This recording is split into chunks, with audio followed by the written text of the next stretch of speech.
Welcome to the lecture series. Okay, as you know, our classes are starting for the November session and crash course is going on for the August session. For more details, just write your name in the comments. Okay, just have a look at this question. Recent DPS is given $0.6. Growth rate for the next 2 years is 30%. And after 2 years is 12%. Trailing P is this, financial average is this, sales is given this, asset turnover is this, estimated market return is given. Okay, so the question that we are asked is calculate a sustainable growth rate if the current share price is $140. Now why this question is a bit difficult, because first of all there is a lot of data, right? And whenever we have a lot of data, like, we feel that we have to make use of each and everything. Right now when we talk about sustainable growth, so what is the formula of sustainable growth? You would say, sir, the formula for sustainable growth, what is what? So you say, okay, so sustainable growth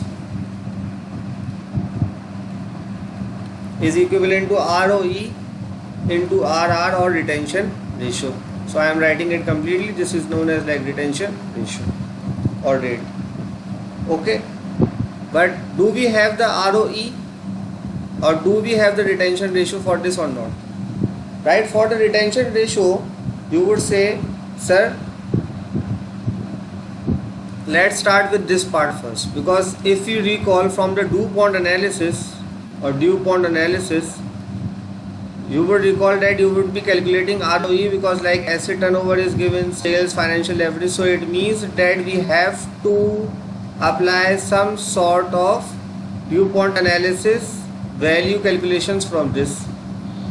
Okay, so what do we do now? Okay, so the first thing that we would be doing is to calculate the retention ratio, because that is easier. Okay, for the retention ratio, first of all,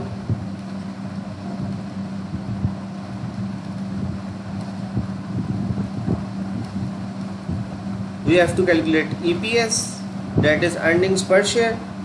Earnings per share is basically what? Price of share divided by P over E. So this would equivalent to like P multiplied by E over P, and that would be, we would be having that EPS, right? So that is why we are doing this. Just to give you a recap. Okay, what is the price of share? We are saying that this is our 140. Okay, this is 140. What is EPS? Oh sorry, PE ratio. PE ratio 25.6. जब ये पता चल जाए PE ratio आपका क्या 25.6 है, तो आपने इसको डिवाइड किया 25.6 से, आपके पास वैल्यू आ गई. Okay, so the value that we are getting, okay, the value which we are getting 5.468 और 469 और 47 कर देते हैं. सही है, 140 डिवाइड बाई 25.6 किया, तो ये हमारे पास आंसर आ गया. Then we have to calculate ROE. अब ROE के ऊपर आ जाए. ROE अगर हम लोग 3 वे पे देखें, क्योंकि इसके अंदर हमारे पास सेल्स गिवन है, सेल्स गिवन है, इसका मतलब हम लोग क्या करते हैं, प्रॉफिट मार्जिन लेंगे. प्रॉफिट मार्जिन कैलकुलेट किया, फिर हम लोग लेंगे एसेट टर्नओवर, क्योंकि हमें दिया हुआ भी है इसके अंदर एसेट टर्नओवर, और फिर फाइनेंशियल एवरेज दिया हुआ है. तो हमने ये 3 वे DuPont एनालिसिस से ROE कैलकुलेट कर लेंगे. अब से प्रॉफिट मार्जिन कैलकुलेट करना है. यहाँ पे काफ़ी स्टूडेंट्स गलती करते हैं कि प्रॉफिट मार्जिन किस तरीके से कैलकुलेट किया जाए. तो प्रॉफिट मार्जिन क्या है सर? प्रॉफिट मार्जिन कैसे कैलकुलेट होता है जी, किसी को आइडिया है? सही sir, profit margin is profit that is EPS. हमारे पास क्या आ रहा है 5.47 डिवाइडेड बाय सेल्स, और सेल वैल्यू पर शेयर दी हुई हमें $1200 पर शेयर, तो डिवाइड किया हमने 1200 से. एसेट टर्नओवर हमें गिवन है, एसेट टर्नओवर की वैल्यू कितनी है 11.2 है, और हमारे पास फाइनेंशियल एवरेज हमें गिवन है, that is equivalent to 3.4. So using this, so we are getting this divided by 1200, then multiply by 11.2 and then multiply by 3.4. So this is equivalent to ROE is equivalent to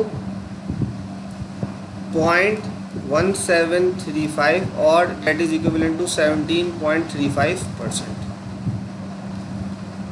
ठीक हो गया, ये बात यहाँ पे clear हो गई. अब सर अब रिटेंशन रेशियो तो आपने निकाला नहीं. रिटेंशन रेशियो बेटो सबसे पहले क्या ईपीएस जब हमने निकाल ली है, सही है, तो रिटेंशन क्या है, जो चीज़ हमने रिटेन की. अच्छा, तो रिटेन वो चीज़ है कि जो हमने ये जो डीपीएस दिया था, ये जो हमने डीपीएस दिया है यानी रिसेंट डिविडेंड पर शेयर जो दिया है, यानी जो बच गया, तो जो बच गया उसका रेट, तो 5.47 से जो रिसेंट मैंने डिविडेंड की वैल्यू दी, जैसे डिविडेंड पर शेयर दिया, क्योंकि ईपीएस इज अर्निंग्स पर शेयर, उसमें से वो वैल्यू निकाली 0.6 और डिवाइड कर दिया 5.47 से, तो वो रिटेंशन रेशो मेरे पास आर आ जाएगा. And which is equivalent to, हाँ कितना आ रहा है बच्चों, कितना आ रहा है,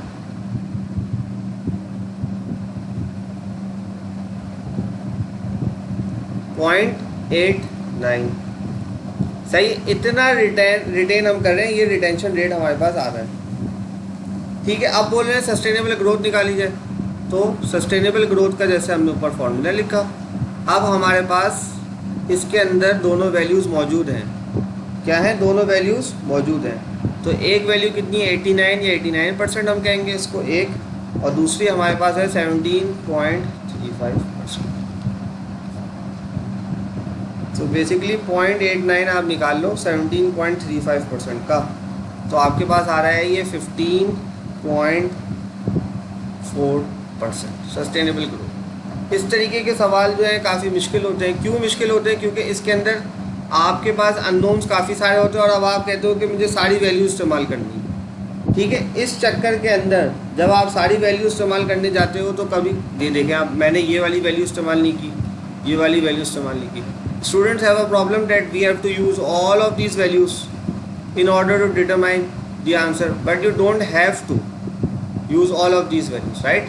You just have to stick to the basic formulas which are given, and then you would be able to come up with the answer. Otherwise, if you think that you have to make use of all the values, then you would be unable to solve it, right? Just write a basic formula that you have to calculate this thing, then break it down into steps. Retention rate, how we have to find out, ROE, how we have to find out, right? Since these values are given, so one can easily figure it out कि DuPont analysis से आप ROE calculate करोगे. Hope you guys have understood this. हाँ समझ आ गई,